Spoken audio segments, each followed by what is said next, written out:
Bem-vindos ao podcast Páginas do Céu, a sua dose de reflexão cristã.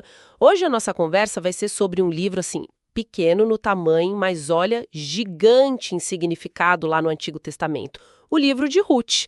São só 4 capítulos, né? Mas a profundidade que a gente encontra ali é impressionante. Sem dúvida. E é fundamental a gente entender o cenário, sabe?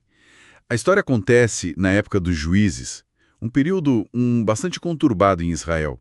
Muita instabilidade, um certo caos social.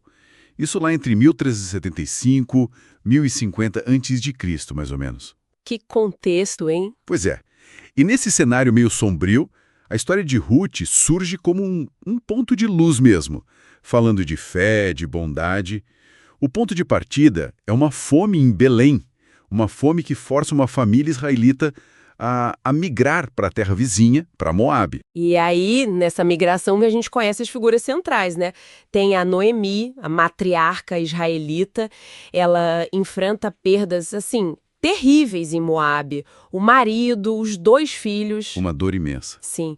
E ela volta para Belém carregando essa amargura que é super compreensível. Mas, sabe, lá no fundo ainda tem uma faísca de esperança na ação de Deus. E ao lado dela, claro, temos Ruth, a nora moabita. A lealdade da Ruth é, para mim, o coração da primeira parte da história. Mesmo depois da morte do marido, né, o filho de Noemi, ela escolhe ficar com a sogra. E mais, ela adota a fé da Noemi. Aquela declaração dela é muito forte. Exato. Aquela famosa declaração, em essência, é um pacto de vida, né? O teu povo será o meu povo, o teu Deus, o meu Deus. É uma decisão radical, ainda mais se a gente pensar que a outra nora decide voltar para a família dela, lá em Moabe. É verdade. Essa escolha da Ruth é realmente marcante. E aí elas retornam para Belém. E a história faz questão de dizer que elas chegam bem no início da colheita da cevada. Um detalhe que vai ser importante, né? Exatamente. Crucial, eu diria. A chegada nesse período específico abre a porta para o sustento delas. A Ruth, muito proativa, toma iniciativa de respigar, ou seja, recolher as espigas que ficavam para trás nos campos. Era um direito, né? Garantido pela lei aos pobres, aos estrangeiros. Ok, vamos analisar isso. E não é em qualquer campo que ela vai parar, né? O texto fala que, por casualidade, tipo, por acaso, ela entra justo no campo do Boaz. E o Boaz era parente do falecido marido da Noemi. Isso. E ele logo nota a Ruth. Fica sabendo da história dela, da dedicação dela a Noemi. E a reação do Boaz é imediata, né? Ele oferece proteção, água, alimento e ainda instrui os trabalhadores dele a tratarem ela bem, até para deixar cair umas espigas de propósito para ela recolher. Que gesto! Uma demonstração clara de bondade e de reconhecimento do caráter da Ruth. Isso, claro, prepara o terreno para o que vem depois. Que envolve aquele conceito legal e social super importante da época, certo? O tal do Goel. Isso mesmo, o parente resgatador. O que é fascinante aqui é como essa instituição funcionava, sabe? O Goel era o parente mais próximo. Ele tinha o direito e, às vezes, até o dever de resgatar a propriedade da família. E no caso de uma viúva sem filhos, como a Ruth, ele podia se casar com ela para dar continuidade ao nome, à linhagem do falecido. Entendi. E a Noemi, muito sábia, identifica o Boaz como um possível Goel. E ela orienta a Ruth sobre como apresentar essa possibilidade para o Boaz. Tem aquele encontro bem significativo na eira, né? Sim. E o Boaz, olha, demonstra uma integridade exemplar. Ele reconhece o direito da Ruth, a responsabilidade dele.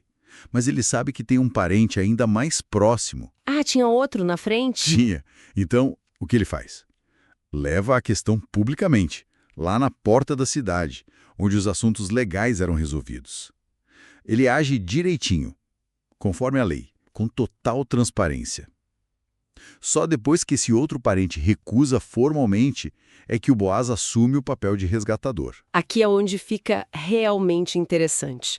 O Boaz se casa com a Ruth e dessa união nasce um filho, o Obed. E a narrativa faz questão, né, de traçar a linhagem. Obed foi o pai de Jessé. E Jessé foi o pai do rei Davi. Exato. Incrível. A Ruth, a estrangeira, a moabita, entra de forma assim extraordinária na linhagem real de Israel.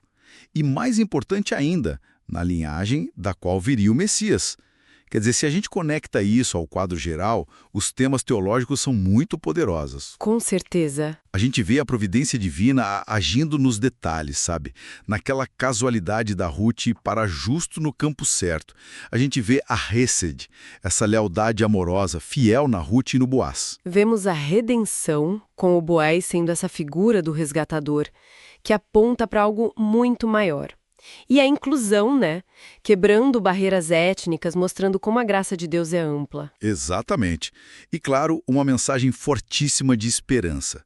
Uma esperança que floresce mesmo em tempos difíceis, de crise. É uma demonstração, assim, de como Deus tece os planos redentores dele através de atos de fidelidade, de bondade na vida comum das pessoas. Então, o que tudo isso significa para a gente? Acho que o livro de Ruth nos deixa essa mensagem poderosa. A fidelidade a Deus, a fidelidade ao próximo, mesmo quando a gente enfrenta adversidade, perda. Isso reverbera. Reverbera de formas inesperadas. Se encaixa num propósito divino que vai muito além do que a gente consegue ver no momento.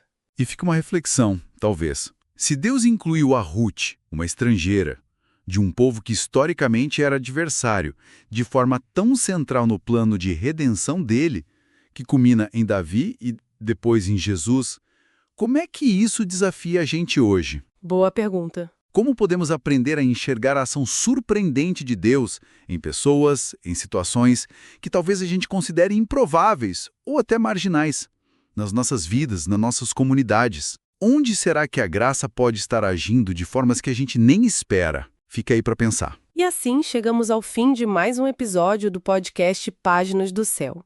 Foi bom ter você aqui. Não se esqueça de se inscrever em nosso canal e até a próxima dose de reflexão cristã.